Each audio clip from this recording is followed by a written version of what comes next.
and lay off unnecessary workers. That would be great, but why can't I say it like... You just said it. That's a usable take. Is it? Is it? Okay. Great! 시티 스카이라인의 9번째 개발일지에 이어 개발자 코멘트 영상이 공개되었습니다. 경제와 생산에 대해 다룬 영상인데요. 우리에게 익숙한 빡재기 아저씨 헨리 하이마카이넨 씨가 설명합니다. 지난번 다루지 못했던 경제 탭에 대한 내용과 이번 영상에서 설명한 빡재기 아저씨의 설명 함께 보시죠. 시티 스카이라인 2의 개발자 코멘트 영상이 올라올 때마다 강조하는 부분이 있습니다. The system is now more complex, but not complicated. We want to create a system that is complex, but it's not complicated. Complex, but not complicated. 복잡하지만 복잡하지 않습니다 정도의 직역이 되겠는데요.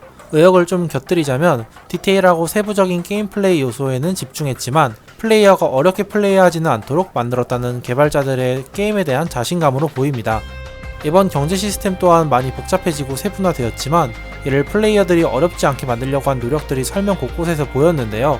시스템적으로는 어떻게 구현이 되어 있고 플레이어들이 어떤 부분까지 컨트롤할 수 있는지 알아보겠습니다. 먼저 정부 보조금입니다.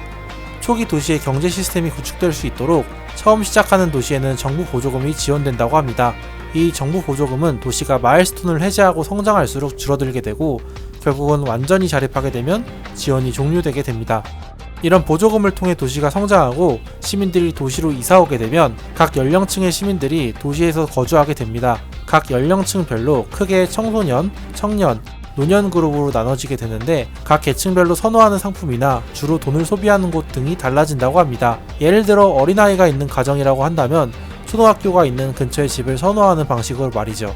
근데 다주택자의 경우는 어떻게 해야 할까요? 하지마 이 새끼야! 어쨌든 시민들은 각자 원하는 타입의 적합한 주거지의 유형이 있다고 하지만 이들이 적합한 소득원이 없는 상태에서 소득에 맞는 집을 구하지 못했을 뿐더러 도시를 떠날 수 있는 비용을 마련하지 못한다고 한다면 이들은 노숙자가 된다고 합니다. 이렇게 도시의 공원에서 찾아볼 수 있게 되는데요. 이 노숙자는 직업이 강도인 것을 볼 수 있습니다. 노숙자는 단순히 도시 미관을 해칠 뿐 아니라 도시 치안에도 영향을 미치게 될 것 같습니다. 도시의 산업회사들을 살펴봅시다. 도시의 산업회사들은 도시 내부에서 생산되는 원자재나 도시 외부에서 수입되는 원자재를 통해 가공된 상품을 만들 수 있다고 합니다.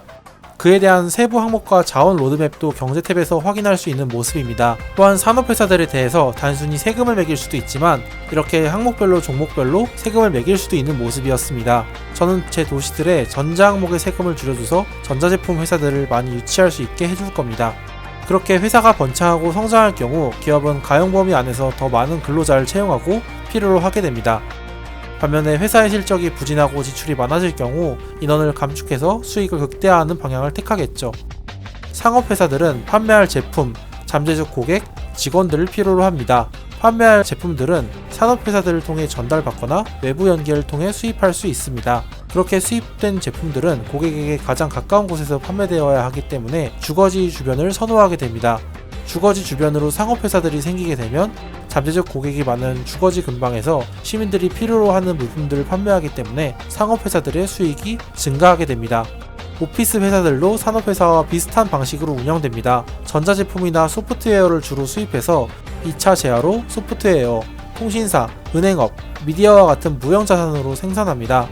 좋은 교통 연결은 사무실 기업들에게 유리하긴 하지만 직접적으로 운송거래에 영향을 받지 않는다고 합니다. 이들이 생산하는 2차 재화는 고객, 제조회사, 다른 사무실 회사에 판매되게 됩니다. 하지만 고객에게 물리적으로 접근할 필요가 없기에 회사 설립의 위치는 오히려 출퇴근하기 가까운 주거지 근처에 건설하는 것이 유리하다고 합니다. 직원은 생산의 원동력이며 회사는 그 역할을 수행하고 회사의 효율성을 높일 수 있는 적합한 직원을 찾는 것이 중요합니다. 생산되는 제품의 복잡성 수준에 따라 회사 내 교육 수준 요구사항이 결정되게 되고 회사가 필요로 하는 교육 수준의 직원을 많이 채용하면 그만큼 회사의 효율성이 올라가게 됩니다. 하지만 대형 사무실의 경우 수백 명의 직원을 필요로 합니다. 그렇게 대형 오피스 빌딩의 수익이 감소하게 되면 그만큼 많은 인원을 내보냄으로써 실업률이 증가하게 되고 인원 규모를 조정한 후에도 수익이 감소하고 반등하지 못하면 필요한 임대료, 유지비, 자원 비용을 지불할 수 없어 파산하게 됩니다. 대형 오피스 또한 경제 운영에 있어 큰 변수가 될 수 있을 것 같습니다. 시티 스카이라인 2에서는 산업 특성화 지역이라는 개념이 존재하는데요. 9개의 도시 특성화가 존재하는데 기본적으로 라인 툴로 영역을 지정하고 허브 빌딩으로 차량들이 자원을 보내는 모습을 볼 수 있습니다. 하이마카이넨시는 가축들이 움직이는 것을 볼 수 있기에 가축 산업 특성화를 가장 좋아한다고 합니다. 닭이 슬라이딩하는 모습을 볼 수 있네요. 이렇게 산업 특성화 지역에서 생산된 원자재들은 외부 연결을 통해서도 수출할 수 있다고 합니다. 하지만 늘 말하는 것처럼 외부 연결은 장기적으로 볼 때 도시 내부에서 판매되는 것보다 마진을 떨어뜨린다고 하니 최대한 수요와 공급을 맞춰 생산하는 게 좋겠죠? 대출 시스템은 이번에 하나의 슬롯으로 줄어들었습니다. 하지만 추가적으로 대출을 더 받거나 상환하는 기능을 슬라이더를 통해 할 수 있으며 이에 대한 한도도 도시의 마일스톤 레벨에 따라 달라진다고 합니다. 뿐만 아니라 영상 초반에서 보았듯이 세금 또한 교육 레벨이나 상품에 따라서 세율을 조절할 수 있는 모습이었습니다. 세금을 감면해주면 그만큼 많은 회사들이 입점하고 기업들이 더 많은 소득을 낼 수 있겠고, 반면에 세금을 인상하면 기업들의 소득이 감소하고 인원을 감축시키는 양상을 보일 것 같습니다. 유지하고 싶지 않은 기업들에게 세금 폭탄을 때려서 기업을 망하게 하는 것도 하나의 설정 요소가 될 수 있을 것 같습니다. 서비스 경제 탭을 보면 어떤 서비스들은 요금을 거둘 수 있는 모습이었습니다. 예를 들어 전기와 수도의 경우 이용요금을 올리면 사용량은 감소하지만 시민 행복도가 감소하고, 이용요금을 높이면 사용량이 증가하면서 시민 행복도가 증가한다는 것을 지난 영상들을 통해서 확인했었습니다. 또한 생산 탭에서는 원자재, 상품, 무형 상품의 로드맵을 확인할 수 있는 모습이었습니다. 산업 원자재가 가공되면 어떤 상품이나 무형 상품으로 만들어지는지, 그리고 도시에 얼마나 공급이 남거나 모자란지에 대한 정보를 확인할 수 있는 탭이죠. 이 도시는 돌이 많이 부족한 것 같으니 채석장을 늘려주면 좋을 것 같네요. 지금까지 경제와 생산에 대해 추가적으로 알아보았는데요. 너무 어렵지 않게 만들려고 한 개발자들의 노력도 보였던 영상이었던 것 같습니다. 경제와 생산에 대한 여러분의 생각은 어떠신지 댓글로 남겨주세요. 아참, 추가 소식이 있습니다. 다음 주인 2023년 8월 23일 중부 유럽 시간 기준으로 18시에 세계 최초로 시티즈 스카이라인 2의 라이브 스트리밍이 게임즈컴에서 진행되게 됩니다. 한국 시간으로는 24일 새벽 1시인데요. 수십 명의 유튜브, 트위치, 틱톡의 크리에이터를 초청하여 시티즈 스카이라인 2를 플레이하게 됩니다.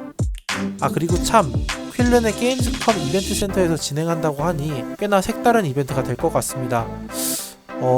매달려 있다나 뭐라나요? 아무튼 과연 지난번 많은 분들이 우려했던 최적화와 각종 효과들의 퀄리티가 수정되었을까요? 게임스컴에서 확인할 수 있을 것 같습니다. 한국 시간 24일 새벽 1시입니다. 영상 진짜로 마치겠습니다. 감사합니다.